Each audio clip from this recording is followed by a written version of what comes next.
Chapter 1. The Silent Night. Our story begins on a cold, dark night, a miserable-looking night, filled with storm clouds and a breeze so chilly the rain puddles may freeze over. The moonlight in the sky above had difficulty shining through the wall of clouds that suffocated the light. However, there was a little light shining through the clouds, like a little spotlight revealing the shadows of the night. This little moonlight shined upon a small suburban street named Silent Crescent. Just your average small cul-de-sac street, with fine houses on either side of the street, with streetlights so bright it looked a little like Christmas. It was truly a nice, quiet street, filled with families, lively during the day, silent in the night. However, suddenly the street's silence would be broken when a certain sound came roaring along the street. Whatever it was sounded like it was getting closer, when suddenly turning into the street looked like a couple of lights. They shined bright, almost like scary, glaring yellow eyes. The creature moved up the street to house 42 of Silent Crescent. Suddenly the lights went out, revealing the creature to be a car, a shiny blue convertible sports car. The convertible pulled into the driveway of house 42 Silent Crescent. The engine stopped and the driver's door opened. Then a leg stepped out.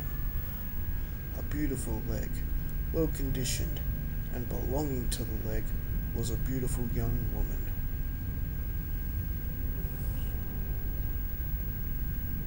She was so beautiful, from her beautiful flawless face to her shiny blonde hair, baby blue eyes, all the way down to her perfect athletic body and her perfectly shaped legs. Her hair was in a ponytail. She was wearing a purple sports bra underneath a black and white sports jacket. She wore a red sport shorts with a black stripe running down the end, and white runners on her feet. She moved her perfect self to a mailbox, where she found some letters addressed to her. After having a quick scan of the envelopes, she strutted to the front door. She reaches for her keys in her purse and unlocks the door and steps in quickly. Switches the lights on and closes the front door and locks it behind her. She heads over to her kitchen, which is in a state of emergency judging by the dirty dishes and filthy bench.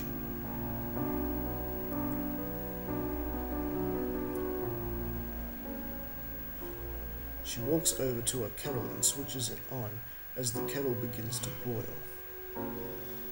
The beautiful woman goes to open one of her letters. As she begins to tear it open, she is interrupted by a repeated thud sound. Knock, knock, knock. It was the sound of someone knocking at the front door.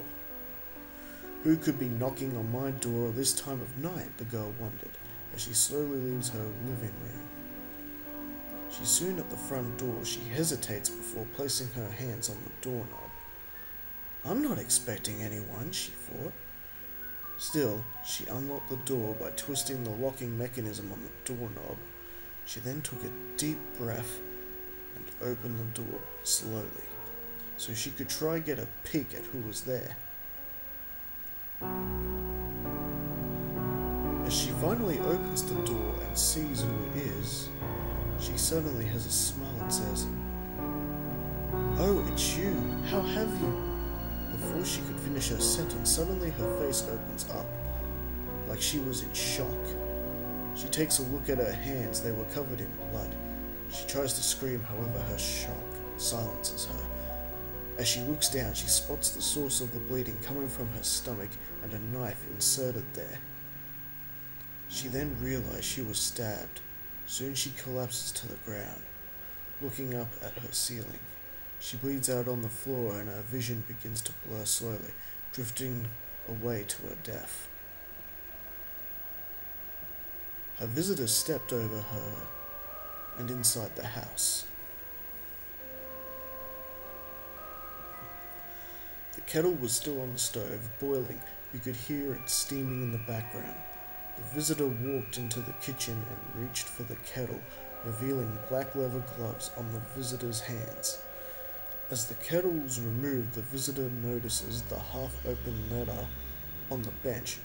Reaching it, the visitor finishes opening the letter, finding an invitation printed on purple cardboard titled, "The Reunion." The visitor leaves the house with the invitation disappearing into the darkness of the night, like moving into an overwhelming, empty and dark shadow.